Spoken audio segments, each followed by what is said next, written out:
ole tun truma hian pu Joseph zaming thanga la phua amai na sak nge mai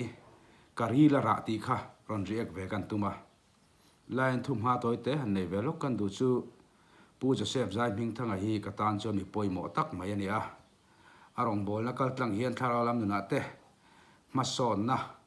kalo nei ve pha to a tina ma shim shim hi ka mi ngai sa na nia tuna karila ra ti la phua phei hi chu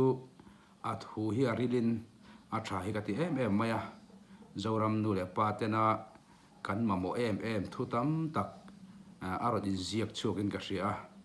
ti chuan tun he kan ri ek dona uluk takin min longai thak sak ula ti chuan a hlok na kan tel ngai ka bai se ni Zing tian khua va hayang ka trăng a ka ding le ve a chuan ka hrei le ngan zala ka ri le ra ka lei lom na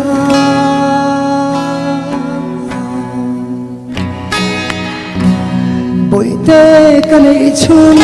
in ni ka kho vel in ni in ring lu ra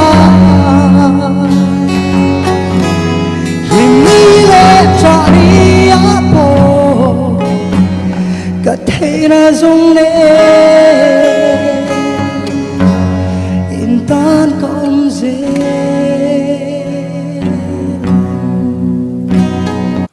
sang khat na poimo khop maya abul ron tran na khanin zing tian khuwa warin ka ding le vaya ka shrei leng ten zala tin ron ziaka hei hi nu le pa ten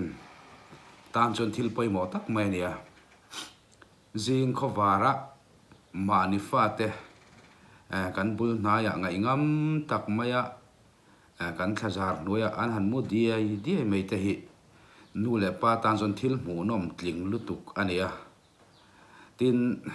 pu Joseph han afa te a mangai na hi aron puang chuak chiang khopin ka ria lim ni le lom ni lungai ni an to a po in tan kom zelang tin a chang khat na khan ron ziaka hi poimo khop me tun lai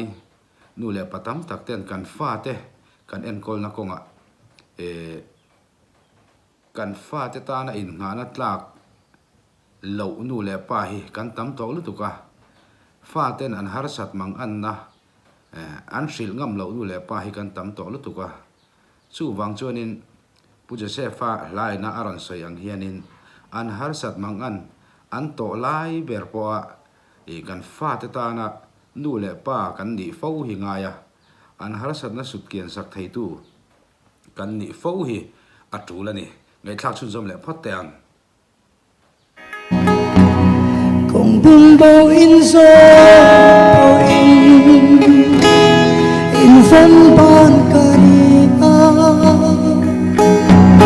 đùa tê in cát trăng a lung chim tê a bom sungi cầm ba ngày che u thil dang sung a pui khop mai khalai kha poimo khop mai kan fa ten har sat mang an na an to laya an von ban an har sat mang an to na tanga a kai chuak thei tu nu le pa kan ni a poimo khop mai hela hi pu Joseph hian aron mu chiang em in kan ria tu na aron sak chuang khanin tun laya nu le patam takte kan soi tong bokhan kan fa te har sat na ruama an ommek lai po a fa te ta na bel tlak lo kan tam to lu tuka tin fa te har sat na tanga kai chuak thei tu nu le pa kan wang to em maya hei wang hianin nu le pa ten tran kan lak thar ngai pu Joseph fa hla hi a poimo khop mai helai taka hi ngay tua na zong zong ne na he lai kan ngai thak atulin kan ria tin kan fa te hi kan mangai tak zet zet an tu ani ngai thak chun zom le phot teang Johnny Lo Chen Ma Se In Mitri Ka Shu A Ka Ching Chi Ana In Tang Ka Trong Trai Se La Lal Pa Khu Ngai Ro Ti In Ka Nge Ra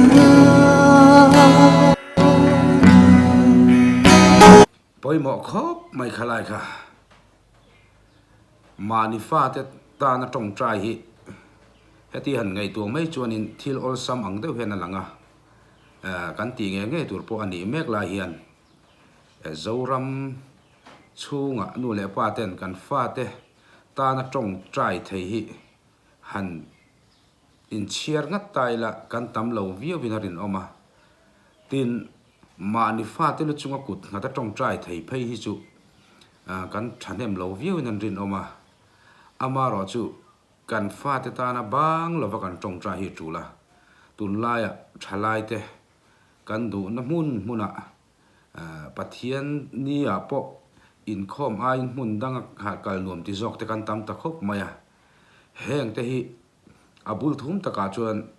nu le pa ten kan fa te pathian he na kan hlan tam tok lo wang te po hi anirin oma tin thalai rui lo buai te po kan tam to ema tin nu le pa thu oi lo wa mani du dan na kho sa te po kan tam to em ani heng hi abul thu ma chuan ke ni nu le pa te hian kan fa te kan en kol na ko nga hianin ti mai kan nei thina an ta na tong trai hi kan ti lo thina wang hian an duang angin ti hian sualin an mani a na thoka ti chuanin kan control theilovin an du na muna an kal ta thina chu chuan thalai nun kholo kan ti te nun kong dai sual pal kan tiang chi te a ring chu tam em a hetiang kong a hen nu le pa then tran kan lak thar apoi mo hlein kan ria pu je se fa la apoi mo khop maya tin ama hi azai thiam boka tuna kan hlen om to lo ma se heng asul nu min nu chia tang hian zoram nu le pa ten in zin na tur kan nga hle mai ti kha chiang takin lang in kan ria kha kan soibel ani